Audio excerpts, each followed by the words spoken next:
आपल्या हिंदू पंचांगानुसार दर 3 वर्षांनी अधिक महिना हा येत असतो. अधिक महिन्यालाच अधिक मास, धोंड्याचा महिना, मलमास किंवा पुरुषोत्तम मास असं देखील म्हटलं जातं. 32 महिने 16 दिवस आणि 8 तास म्हणजेच 33 महिन्यांनंतर हा अधिक मास येत असतो. म्हणजेच 3 वर्षांनी हा अधिक मास येत असतो. अधिक महिन्याचे स्वामी आहेत भगवान श्रीहरी विष्णू. या अधिक मासामध्ये भगवान विष्णूंची जो कोणी भक्त मनोभावे सेवा करतो त्याच्या आयुष्यातील प्रत्येक इच्छा विष्णूंच्या कृपेने नक्कीच पूर्ण होतात. त्यामुळेच बघा, अधिक महिन्यामध्ये आपल्या जावयाला विष्णू स्वरूप मानून जावयाचा मानसन्मान करण्याची प्रथा आहे.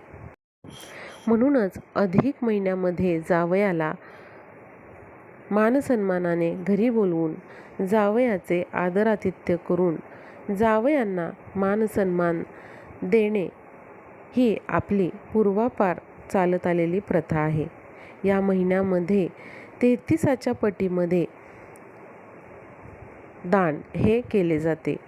या अधिक महिन्यामध्ये जावयाला 33 अनारसे, 33 दिवे किंवा 33 बत्तासे देण्याची प्रथा आहे. जर या अधिक महिन्यामध्ये आपण जावयाचे आणि लेकीचे आदरातिथ्य करून त्यांना विष्णू आणि लक्ष्मी स्वरूप मानून त्यांचे मानसन्मान जर केला तर नक्कीच आपल्या प्रगतीमध्ये देखील वाढ होते आणि आपल्या लेकीच्या संसारामध्ये देखील कशाचीच कमतरता पडत नाही. म्हणूनच अधिक महिन्यामध्ये लेकीला आणि जावयाला मान दिला जातो.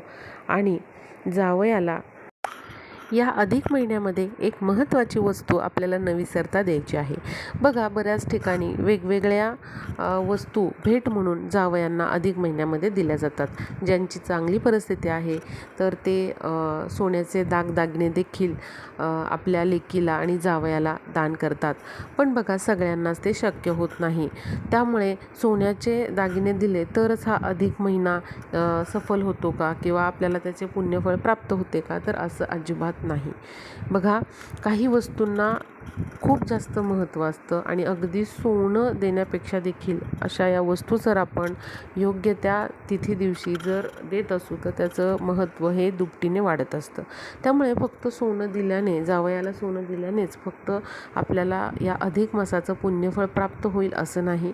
तर एक अशी वस्तू आहे, ती जर तुम्ही तुमच्या जावयाला या अधिक महिन्यामध्ये दिलीत तर नक्कीच तुम्हाला या अधिक महिन्याचं पुण्यफळ हे प्राप्त होणार आहे. तर अशी वस्तू कोणती आहे हे मी तुम्हाला सांगणार आहे. तर बघा, हा अधिक मास जो आहे तर 17 मे पासून रविवारपासून सुरू होत आहे आणि 15 जूनपर्यंत सोमवारपर्यंत हा अधिक मास असणार आहे. या संपूर्ण महिन्यामध्ये तुम्ही कधीही तुमच्या जावयांना आणि तुमच्या मुलीला घरी बोलवून त्यांचे आदरातिथ्य करायचे आहे, त्यांचा मानसन्मान करायचा आहे, त्यांना नवीन कपडे वगैरे घ्यायचे आहेत. मुलीला साडी किंवा ड्रेस तुम्ही घेऊ शकता, जावयांना कपडे घ्यायचे आहेत.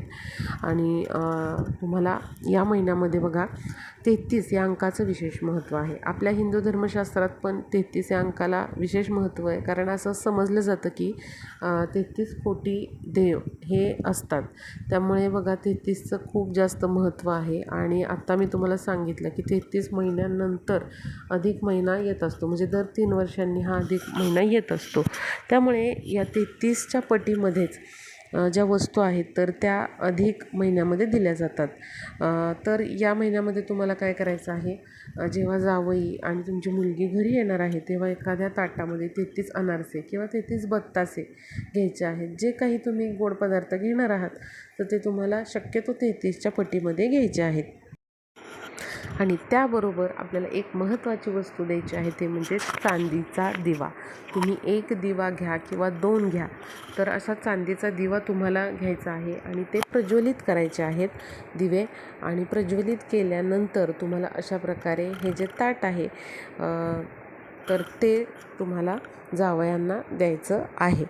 मग तुम्ही चांदीचे दिवे घ्या, शक्य असेल तर चांदीचे दिवे तुम्ही अवश्य घ्या.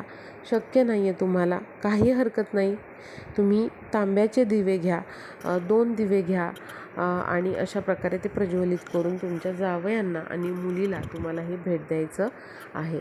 तर बघा, या अधिक महिन्यामध्ये न विसरता तुम्ही अनारसे, बत्तासे यांसोबत एक दिवा आपल्याला जावयांना द्यायचा आहे. आपल्याला अशा प्रकारे दिवे प्रज्वलित करून ते जावयांना द्यायचे आहेत. बाकी तुम्ही काहीही द्या, अगदी सोनं दिलं तरी देखील आपल्याला दिवे जे आहेत चांदीचे किंवा तांब्याचे हे जावयांना न विसरता द्यायचे आहेत. हे लक्षात घ्या. अधिक मासामध्ये जावयांना अशा प्रकारे दीपदान केल्याने आपल्याला अनेक प्रकारे याचं पुण्य मिळत असतं आणि अधिक मासाची शुभ फलप्राप्ती होत असते. आणि बघा, अधिक महिन्यामध्ये साक्षात विष्णू स्वरूप समजून आपण जावयांचे मान सन्मान आदरातिथ्य करत असतो. त्यामुळे आपल्याला अशा प्रकारे तुम्ही जरी सोनं दिलं, काहीही वस्तू द्या तुम्ही, पण आपल्याला चांदीचे किंवा तांब्याचे जे दिवे आहेत तर ते न विसरता जावयांना द्यायचे आहेत. ही खूप महत्त्वाची वस्तू आहे. तर तुम्ही अशा प्रकारे या अधिक महिन्यामध्ये जावयांना ही वस्तू द्यायची आहे. जावयाचे आणि मुलीचे तुम्हाला आदरातिथ्य करायचे आहे विष्णू आणि लक्ष्मी स्वरूप समजून. व्हिडिओला जास्तीत जास्त शेअर करा, म्हणजे सर्वांपर्यंत अधिक महिन्यामध्ये जावयाला कोणती वस्तू आपल्याला न विसरता द्यायची आहे ही माहिती समजेल.